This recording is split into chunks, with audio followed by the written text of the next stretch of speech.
But here's the main menu, and if you hadn't seen it earlier in the presentation, it's really laid out very well. And I've had a very short time with this camera, and I kind of was concerned, like, I'm going to have to reprogram my brain because things are just laid out differently.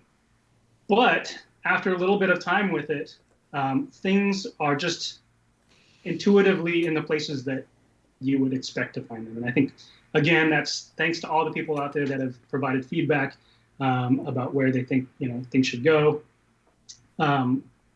It's very easy to use. Van, can you animate that for us so people can see how the menu shifts as you're moving through? There you go. Yeah, so on the left side, you've got the shooting tabs, which used to be across the top. And thankfully, we've kind of kept the colors the same. The first tab is shooting tab, of course, so you'll find a lot of the camera settings here. The second tab is the exposure and color tab. So you'll find a lot of the exposure adjustments, white balance, picture profiles, zebras, all that stuff here. And the next tab is the focus tab. So this used to be just kind of scattered, some on the first tab and second tab, and now we've got kind of a centralized place for it all. So all the focusing settings and stuff, transition speeds, although you can adjust quite a bit. Playback, of course, here. Network, so all the Wi-Fi, Bluetooth stuff. And then setup is where you kind of have the under the hood adjustments. The menu changes when you go from video to stills too, correct? So now when you're in stills mode and you go into the menu, it's more still centric. And when you're in video and you go into the menu, it's more video centric. You can still manipulate some of the settings for each one in the respective menus, but it's more focused on your application when you're in one shooting situation than the other. And it just makes shooting a lot easier, it makes it a lot more efficient, and it just makes the experience a lot better. So, and are you using the dial right now, Van, or are you touching it? I'm using the jog wheel. Okay. Yeah, because I'm obviously outputting this through an HDMI to a switch, so I'm not able to use the touch. But what I can do is, let me switch to this kind of other view here. I can remove the HDMI cable out. The menu comes to here, and I can actually, let's back up, turn the touchscreen on, and should be able to just tap. There you go. Awesome. And just, it's super smooth and super fast to get to where you want. And then what you'll see is on the screen, whenever there's any type of adjustments, you'll have little touch areas here. So if I want to decrease the autofocus attack speed or increase it, and of course hit OK, close the main menu. So.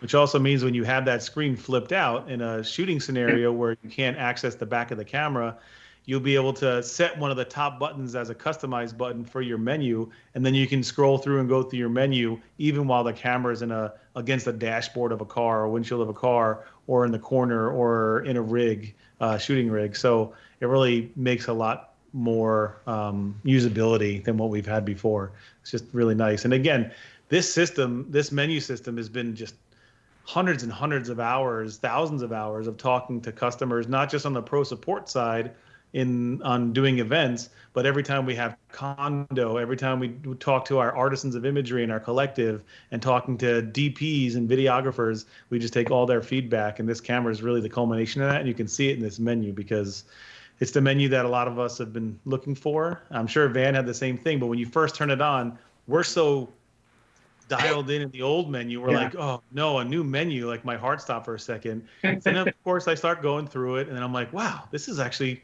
really intuitive. Like, this is really nice. It's really fast. And within a couple of minutes, I was able to just fly through and get to everything I needed to. And by the time I was done with my camera, which was 12 hours, I was flying through it. And I actually now love this menu system, and I just found it really intuitive and really easy to use.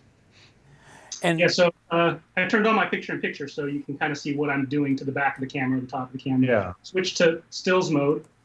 And then you'll see on the menu upper left there, the shooting tab switched from a little film strip icon to a photo. So now I know, okay, I'm in photo menu, and I can arrow to the right. Image quality tab or page is the same, but then the options have changed.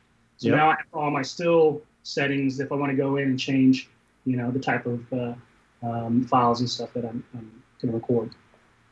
So, but I can still activate movie settings, kind of when shifted down here at the bottom. So, Van, can you show some of the customizable or customization that you can do through the menus? Yeah, so there's lots of customizations. If I go to the top here, to the My Menu, I can go in and I can, fully customize like a custom shooting menu.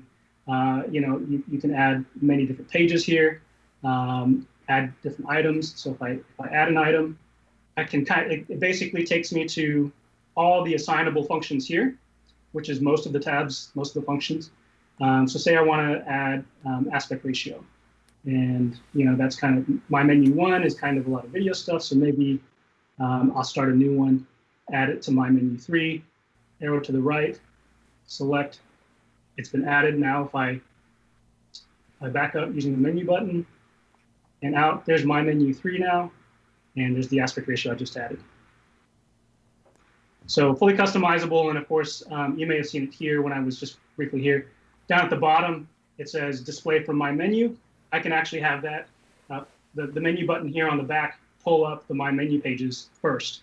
So if I'm working a job and I need to get to certain settings really quickly, I don't have to dive through the whole depth of the menu.